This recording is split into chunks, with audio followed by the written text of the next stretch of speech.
India की number 1 choice Bharat matrimony.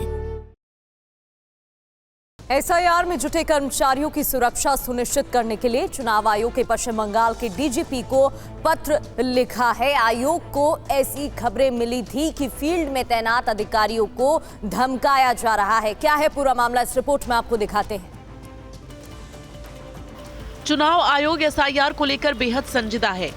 आयोग ने पश्चिम बंगाल में चुनाव से जुड़े अधिकारियों की सुरक्षा को लेकर 3 दिनों में दूसरा पत्र भेजा है।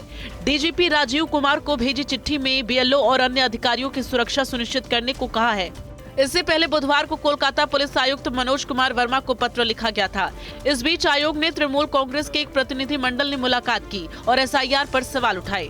Bihar was only the trial and Bengal is the असली picture.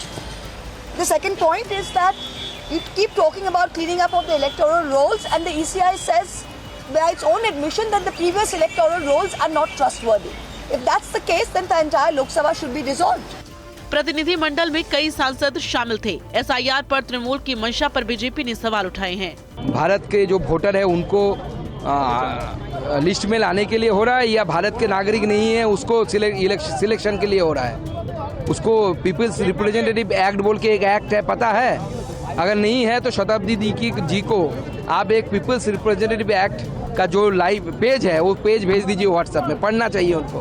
बहरहाल आयोग ने तृणमूल प्रतिनिधि मंडल की बातें सुनने के बाद कहा है कि ये बेहद अजीब है कि चुनाव आयोग की ओर से स्वीकृत बढ़ा हुआ मानदेय राज्य सरकार ने नहीं दिया। बिना किसी और देरी किए इसका भुगतान किया जाए।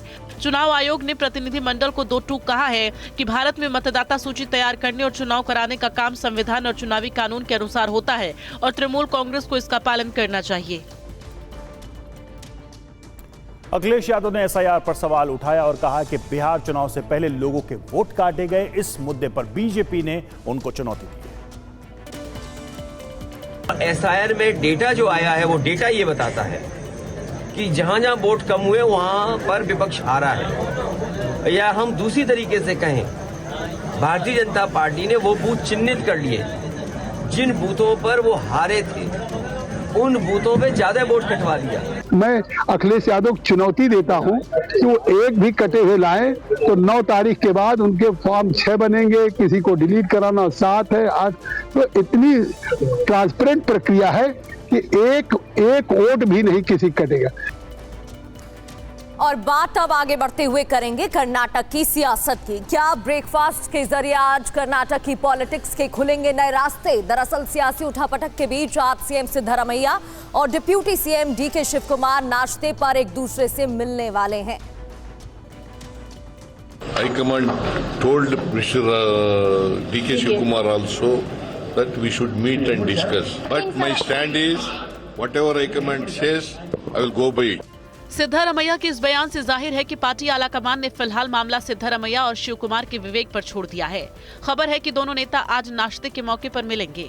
इस बीच दिल्ली में भी हलचल तेज है। कर्नाटक के उप मुख्यमंत्री डीके शिव कुमार के भाई डीके सुरेश दिल्ली पहुंच गए हैं। हालांकि उन्होंने इस राजनीतिक मसले पर कुछ भी बोलने से इनकार किया और राजनीतिक रस्साकशी को बीजेपी का प्रोपेगेंडा बताया है। Comment on any of political issues, whatever the issues are there, Government of Karnataka, Chief Minister will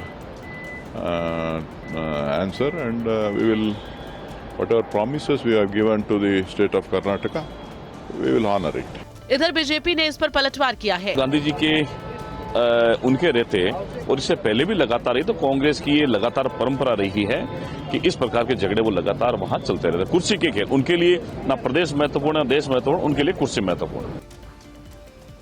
India की नंबर 1 चॉइस भारत मैट्रिमनी।